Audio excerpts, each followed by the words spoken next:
You're listening to the Minutes on Growth podcast, the show that brings you mindfully curated insights into relationships, spirituality, personal development, and everything in between, with your host, Tannaz Hosseinpour.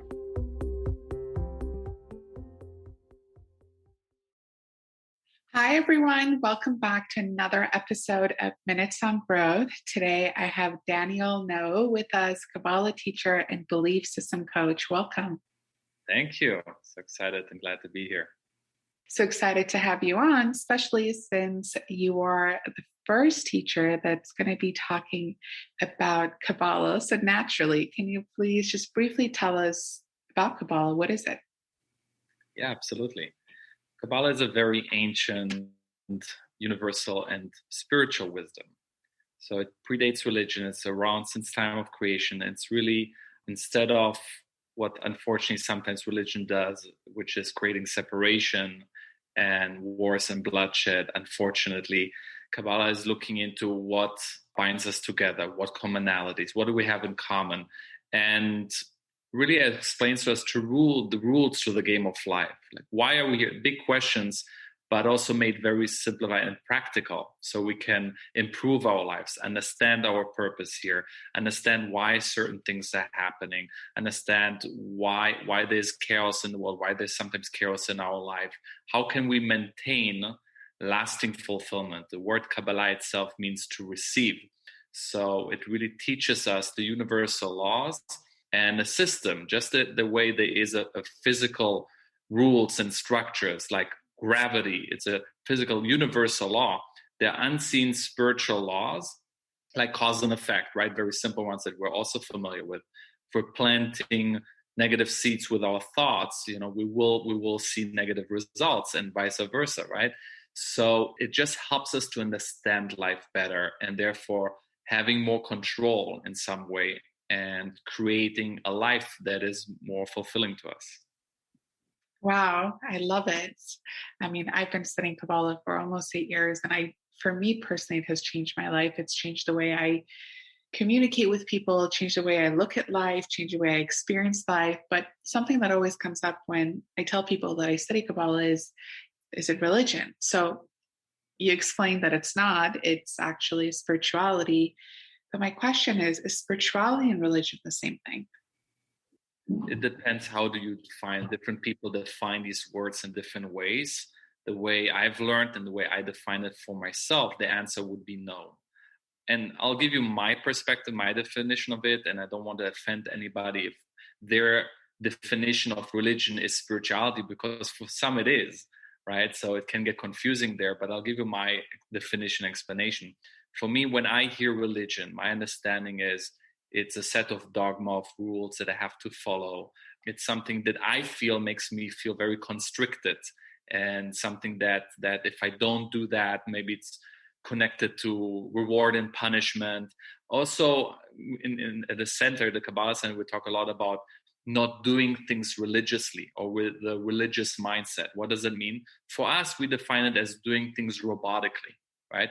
People sometimes are under the impression that because I do A, B, C, and D, because I'm dressed a certain way, because I do certain prayers, because I eat a certain way, I'm getting some goodie points up there, and so I'm good. And then there's a surprise effect. Wow, look, I'm doing everything by the list. I'm praying 3 times a day, or I'm going to synagogue, church, mosque, whatever it is. I'm doing everything by the book, and I don't understand why do I have chaos here, and why do I have pain and suffering there? So that's what we call doing things with the religious mindset. It's, you can do everything by the book, but that's not what we're here for. We're here to transform. We come here into this world as person A, and we're supposed to check out from this world as person B. So if person A is doing everything by the book, but is not becoming more and more person B, which is more aligned to our true potential and our true self, then of course the universe is going to send us wake-up calls and saying, it's great that you're doing all these things, but that's not what you're here to do. You're here to change, you're here to grow, you're here to transform, you're here to reveal your true nature and your true essence, which is goodness. I love that. But the question is, and this is a question a lot of people have, how do we know who person B is. Like, we know that we're here to grow. We know that we're here to transform and to evolve. But sometimes there's a lack of clarity on who we need to evolve into. What are your thoughts on that? I love that question. See, when I work with people one-on-one in the coaching that I do called Tikkun healing, Tikkun means Kabbalistically the lessons that our soul came in this world to learn. Tikkun means those bigger life lessons. So each and every one of us, according to Kabbalah, our soul, before coming down to this world, made a pact, made a contract with the universe and said, okay, I want to learn the lesson of vulnerability. I want to learn the lesson of overcoming laziness and procrastination. I want to learn the lesson of being judgment free. I want to overcome it. I want to learn to appreciate it. I want to learn unconditional love.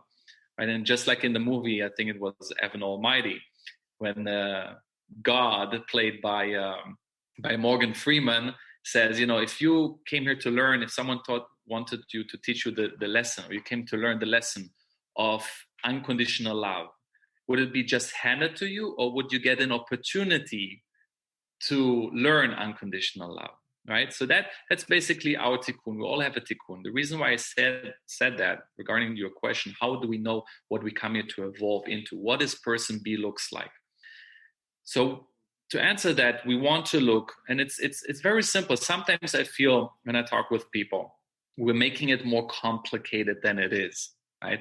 It's the same question as purpose, right? Because person B is connected to our purpose, who we want to and supposed to become. So people have this idea of purpose is this big thing, right? Like, I came to do here one specific thing, like to open a nonprofit, to help the poor, and purpose, or the person we're supposed to become, it's not defined but by what we do per se. It's almost secondary, but who we to become. And that is a journey of exploration of our inner self and what is my essence. And Kabbalistically, we look into two things when we ask this question. We have a innate duality within us. We're born with this duality of darkness and light, duality of body consciousness. And we don't say just body, but body consciousness, because the consciousness of the body is taking in, it wants to eat, it wants to sleep, it wants pleasure. It's the consciousness of give me. And a soul consciousness, which is pure light. Our soul within us is pure light. The essence of our soul is pure light. But it's imbued in the body, and now there's this duality. So we cannot live in denial that we are already perfect, because when we look at ourselves and are honest enough, we make mistakes, and we're designed that way, right? But that's not who we really are, but it still needs to be acknowledged, that dark aspect inside of us, which is not to confuse, and I will say it again, this is very important, not to be confused with who we really are. It's just the clothing to play this game of life to give us the free will. So to become and to evolve and to merge into person B, the person that we're supposed to become and meant to become and will become eventually, is to look at these two things, our things that are holding us back. And there are usually patterns around that, right? What are my repetitive patterns? And to look at them without labeling them, to look at them without judgment, to just acknowledge it and to know that it's there.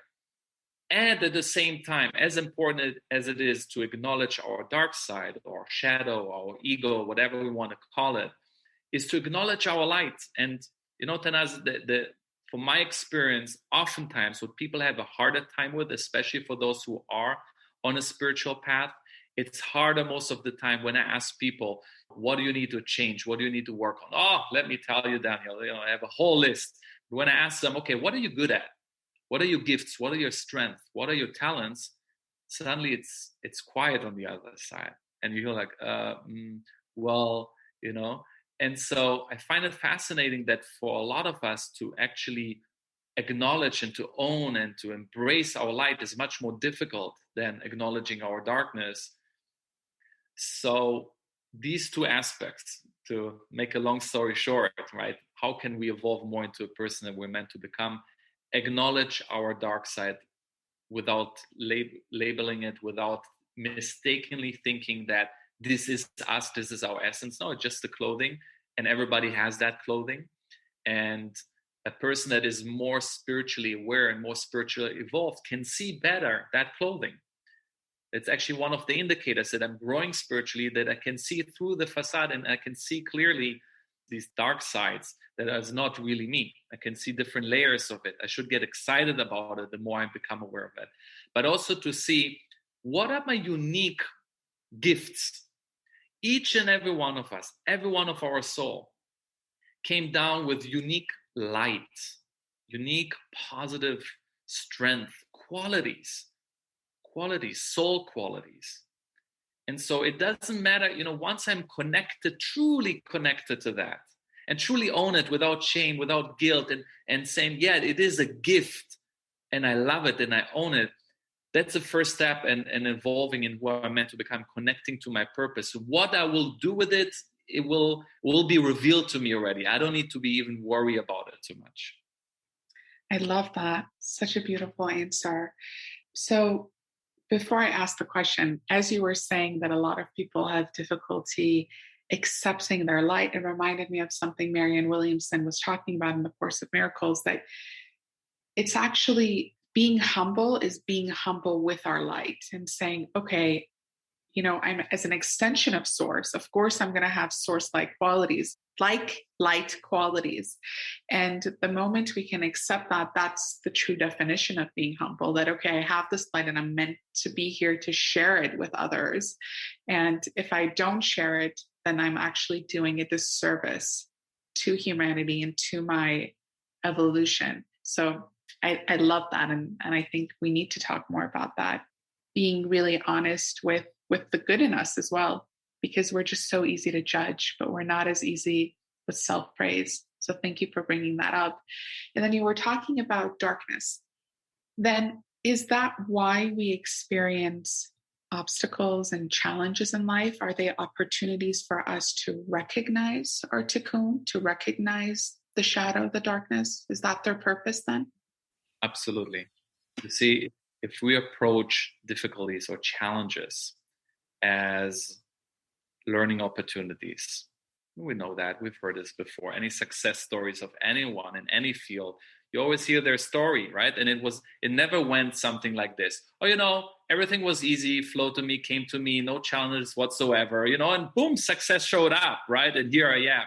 You never hear something like that, right? Every story is filled with, well, it was really tough, I really struggled, right? But it's because of the struggle.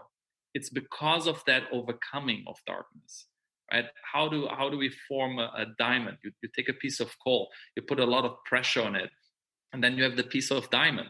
So what we learn in Kabbalah is that light is not revealed out of light. Light always being revealed out of darkness.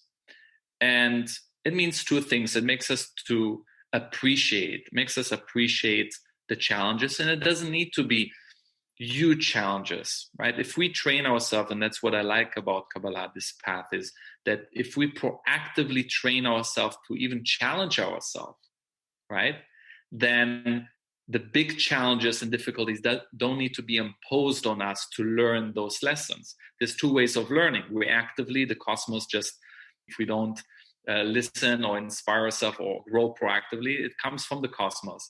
But we can also choose to do it proactively. And then it actually becomes something very enjoyable. I'm actually starting to look forward to the challenges, right? And I'm looking for the next challenge.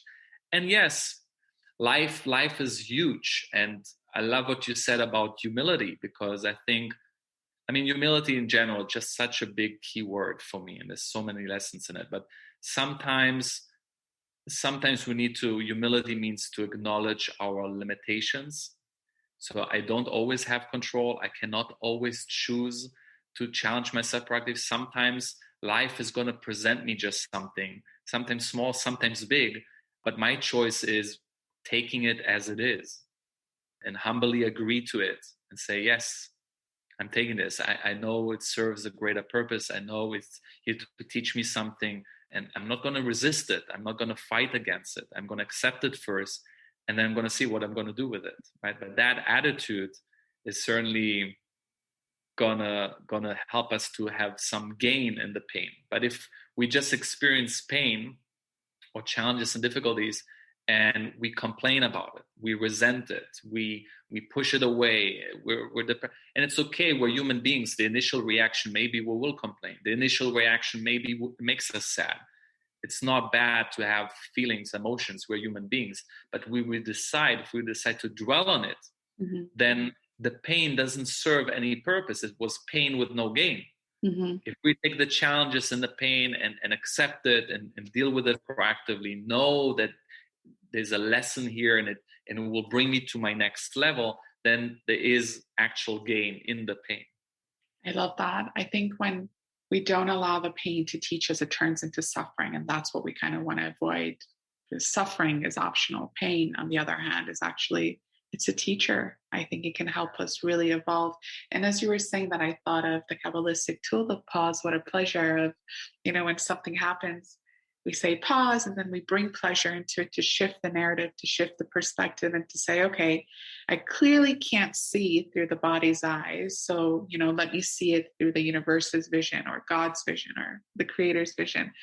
And it's such a, it's my favorite Kabbalistic tool because, as you said, it works in so many different circumstances, small and large. I remember there was this incident at work and I was calling one of my vendors and he just hung up the phone on me. And of course I got triggered. I was like, you know what? I'm going to send him an email. I'm going to cut him off the deal. Like, there's no way. And as I was writing the email, I just told myself, just pause, pause for a couple of minutes. Why are you in such a reactive mode? So I went in the balcony and I was like, what a pleasure. He just hung up the phone on me. What a pleasure. And I kid you not, the moment I said it, I started laughing, of course. And then I came back to my laptop and I saw that he had sent an email apologizing for his behavior. And I was like, you know what? Just that pause saved so much unnecessary suffering. And I love the fact that actually the Kabbalah Center has gone online and people can enroll in all the classes online. They don't have to physically be in London, Toronto, LA, New York, because these tools, they're being shared with them. And then you mentioned the word that I love so much, free will. Then it's up to you. You can either choose to take these tools and make the best out of it and actually turn into person B, or you can choose to stay in suffering, right? Do you believe that it's a choice? Absolutely. Free will is a huge thing. It's a huge thing. It's one of the first rules that we learn in Kabbalah, and the founder of the Kabbalah Center, Rav Ashak, teaches that. Talking about spirituality or religion, right? It's another great differentiation. It says there is no coercion in spirituality. There's no coercion in spirituality. That means two things, right? The universe cannot coerce to change, cannot force us to do anything. It's really in our own hands. We can either learn the tough way or the soft way or the smart way. But also when we're dealing with people, I think that is also very important. That is a huge lesson that I've received from my teachers, is that because you and I and perhaps many of our listeners, but even if you're not a coach or you're guiding people, even if you're not a teacher, we all have relationships. We all have loved ones, family members, friends. And, sometimes the most difficult thing is to see someone, especially a friend or loved one, to go through something difficult. You have the answer, or you want to step in and help. You want to be the savior, right? And so what I've learned and experienced over the years is that coercion in spirituality also applies there, meaning if the other person doesn't want to get out of the mud, if the other person doesn't have a desire to change, if the other person doesn't want to grow or learn the lesson or start, whatever it is, we need to honor that too. Mm-hmm. And when we do the opposite and we don't honor their free will to stay in the mud, and we're trying to impose, and we're giving the smart answer and the smart advice, and we give quotations from the book, and it's all right and it's all true, and even the delivery is very inspiring. Not just that it's not going to help that soul, it's actually potentially can have the opposite effect. Because in Kabbalah, we learn when you give something, when there is no vessel, as we call it in Kabbalah, or desire, instead of creating light, it can create more darkness, right? So if I have a vessel, let's say a cup, and I want to drink water from that cup, okay, I have the cup, I can pour water, there's a container, I can enjoy the water. But if there's no cup and just keep on pouring water, it's like person drowns in that water, cannot enjoy that water. So that same way. So just the way it reminded me, it hit me when you said coercion spirituality also applies when we want to help people. You cannot coerce people to change or to follow your path or to do, even if you have the right answer, you have to acknowledge and honor their free will. I love that. It reminded me of one of the shares that took place, and I think it was one of David Piam's classes a couple of months ago. And one of the participants actually said that she was like, she's been trying to get her son to enroll in Kabbalah and to learn all this wisdom because it had changed her life and she wanted his life to change. And she was recalling that she had asked one of the teachers, what can I do? And the teacher said, nothing, just focus on you. And, just you start to study more and reveal more light. And she was saying that when she heard that advice, she thought it was the dumbest advice ever because it didn't help her at all. But she's like, whatever, I have nothing to lose. Let me just do it. And then a year later, her son came to her and said, Mom, like I'm ready now. And he was also in the class and his life had changed and transformed. And as you were saying that, I thought of that, like, yes, like sometimes the best way to help someone is to just become an embodiment of what it is that we're preaching without actually preaching it. And allowing that person to say, okay, either it's for them or it's not, but that works better.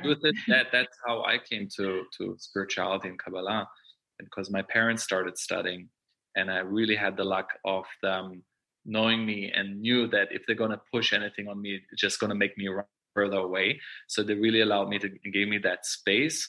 And really just by watching them, especially my dad, just becoming happier and smiling more, I asked myself the question, this is weird. What are they doing?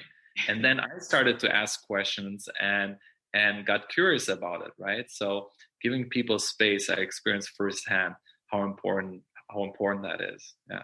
Love it. Thank you for sharing that. Okay, you're also a belief systems coach. Why do you think, or how important are our belief systems on our quality or experience of life? Yeah. So I'll tell you my personal journey. So I was interested in spirituality very early on and later got into Kabbalah. And my mom introduced me to many different spiritual modalities. I always appreciated it. And once I found Kabbalah, it all made sense. Like all the pieces of the puzzle came together, pieces that I've learned here, learned there, and they all came together and sort of felt like coming home. It felt like I have the big picture. Kabbalah, spirituality, this wisdom, it's an understanding that helps us to expand our consciousness, right? Helps us to look at things differently. And later, over the years, I realized that I still have certain limitations. I still felt blocked. Even with all the understanding and using the tools, I still felt that there's a part of my personality that I don't allow to come through. Like specifically for me, it was part of my creativity and my authentic self. And there was something that stopped me, fear of being judged and insecurities. And so I came to a point where I felt all the wisdom, I have the knowledge, right?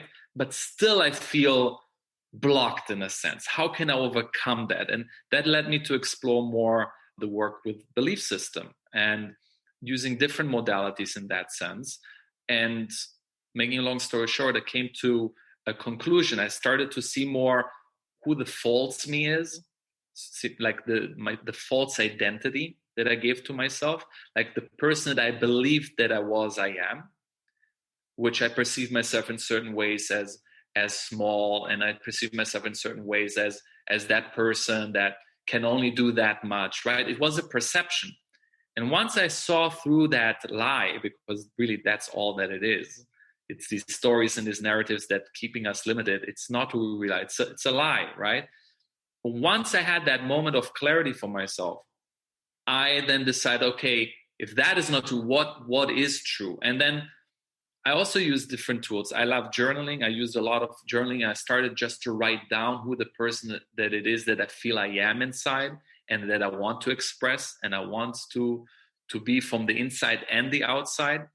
And I saw a huge shift in many ways, in my energy level, the way I conducted myself with others, just feeling more authentic, more myself, more relaxed, and many things started to open up from there. So I started to play around a little bit and got curious and looked into many different modalities. I explored everything, and that's just the way of my personality and how I like to work. I like to learn a lot of things and just soak it up like a sponge and then make it my own, right? Then to create what feels right and authentic to me. So from many different things that I explored in belief systems, even all the way to laughter coaching and family constellation. There's so many beautiful things, and they're all aligned with this universal wisdom of Kabbalah. That's what's so beautiful. It doesn't contradict anything, because truth is usually two things. It's simple and it resonates. So if you find the truth here, you'll find it everywhere. So I created this modality for myself, and we call it Tikkun Healing. It's one of the services of the center that I do, and I trained some of the other teachers to guide and facilitate as well, in which we are really looking into what I just described that I did on myself. Like, what is the limited belief? What is the false identity, the old story that you got caught up in, and just expose the lie, see it for what it is. It's a lie, and you empowered it, and you gave it energy by retelling it to yourself, to others. And through a very simple technique, we identify this belief. Through a guided meditation and visualizations, we consciously let go of that old self. And then we use Kabbalistic tools and also affirmations to empower the new story, to empower the real soul qualities inside of us. So that is something I'm very passionate about, and very happy to feel blessed to be able to be of service and work with people on that level. Wow, I love it. Something you said just stuck with me. You said expose the lie. And I think that was so powerful. We take on this lie and we mistake it as the truth, and we just walk around with it, and it starts to weigh heavily on our shoulders, because I think the soul always knows the truth. And you said the truth is always easy and it resonates. And then we like wear these like cloaks and cloaks and cloaks of lies they're just heavy. And we get to a point where we're like, we break down, we have a mental breakdown, and we just want more. As you were talking about exposing the lie, my last question to you is, what is the one truth you wish you had known when you were younger? Beautiful question. I love it. One truth I wish I knew when I was younger. Two things come to my mind. I just say it out loud. One is that it's okay to be yourself. You can always show your true self. The more you do it, the more people will love you, and you don't need to be afraid of being judged. And the second one is simple. Remember, it's all about love. It's the only thing that really matters. Just focus on that. The rest is commentary, as they say. I love it. Thank you so much for sharing your wisdom. I mean, our conversation went a completely different direction than what I had initially planned, but I think these are the most authentic, as you said, conversations, because they come from the source, and there's a reason that we're talking about it. Someone needs to hear it. So thank you so much for sharing your wisdom. And if people want to get in touch with you, how can they get in touch with you, and how can they get in touch with the center? Yeah, so the Kabbalah Center, you can go on Kabbalah.com, KABBAALAH, and you can sign up for a lot of content, free content, membership, and tons of classes and articles. You can find me on Instagram at daniel.na, and as a Nancy, NAOR 72. And you can check my link on the profile, on the bio. There's more about my services, Tikkun Healing. There's also a great podcast called Spiritually Hungry by my teacher, Michael Berg, and his wife, Monica, which is great. There's the weekly energy boost, also Kabbalah Center podcasts, and they're just so amazing. So those are just some of the ways you can get in contact with us. Thank you so much for sharing. And side note, I absolutely love the Spiritual Hungry podcast. Like love it. So thank you for bringing it up. Everyone should definitely tune in I think it comes out every Tuesday. So thank you so much, Daniel, for sharing your light and for being here. Thank you. Thank you. Thank you, everyone, for listening. Speak soon. Thank you for joining us this week on Minutes on Growth. If you enjoyed today's episode, then make sure you never miss a show by clicking the subscribe button now.